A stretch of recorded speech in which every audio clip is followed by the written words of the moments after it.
Help me reach 1,000 subscriber. I never imagined something meant to be harmless could end so decisively. But that night proved how quickly a moment can redraw the boundaries of a relationship. Liam and I had been apart for over a year, yet familiarity has a way of resurfacing when you least expect it. I ran into him at a mutual friend's party, the kind of gathering where everyone acts like history never happened. We exchanged polite smiles, casual conversation, and for a while it felt easy, almost nostalgic. Rachel was there too. She'd moved on and brought her new boyfriend, Ethan. He wasn't loud or showy. He spoke carefully, listened more than he talked, and carried himself with a calm that felt intentional. The type of man who didn't react impulsively, who believed control was strength. As the night went on, I grew careless. The wine, the attention, the familiar energy, it all fed into a playful mood that should have stopped before it started. In front of everyone, I leaned in and kissed Rachel lightly on the lips. It wasn't emotional or intimate, just a teasing gesture. I expected awkward laughter, maybe a joke tossed back at me. I did it right in front of Ethan. He didn't raise his voice. He didn't look angry. He didn't say a word.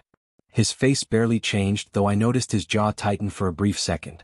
Then, without ceremony, he turned to Rachel, gave her a small nod, and walked out. That was it. No argument. No scene. Just departure. I laughed it off, waved my hand, told everyone to relax, that it was just a joke. The laughter around me felt forced, uncertain. Rachel looked uncomfortable but tried to smooth it over.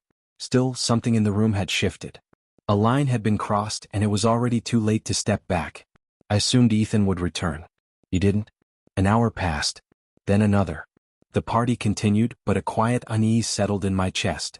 I didn't understand it yet, only that something important had changed. The next day I tried calling him. No answer. Messages stayed unread. At first I told myself he needed space. But silence like that isn't accidental. It's intentional. A week later it finally sank in. The kiss hadn't been the real issue. It was the setting, the disrespect, the dismissal of boundaries I hadn't bothered to acknowledge. Ethan wasn't someone who reacted emotionally. He acted on principle. And once he made a decision, he stood by it.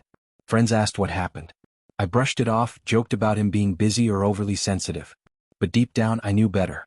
His absence wasn't confusion or anger. It was final. Rachel tried to reassure me.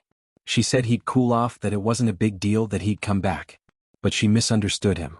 Ethan didn't chase explanations. He didn't negotiate respect. He observed, decided, and moved on. Days turned into weeks. My phone stayed quiet.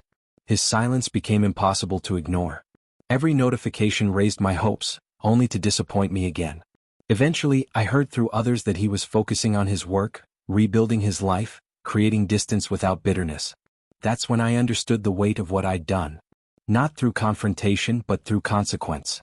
I hadn't meant harm, but carelessness can be just as damaging. One thoughtless moment had revealed how fragile trust really is. Boundaries, I learned, are invisible until you break them. Respect isn't proven through apologies, it's shown through restraint. Ethan didn't leave to punish anyone. He left to honor himself. I never saw him again, at least not in any meaningful way. And strangely, that absence taught me more than his presence ever had. I became more aware of my words, my jokes, my actions.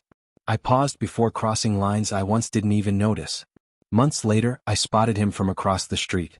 Just a glance. He smiled politely, acknowledgement without invitation. No tension. No resentment. Just distance, perfectly measured.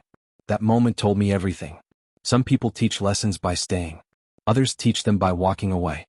And some do it so quietly that you're forced to confront yourself in the silence they leave behind. I never reached out again. And I never forgot what one joke cost me. Respect isn't demanded. It's protected. And once it's broken, some doors don't close loudly, they close forever.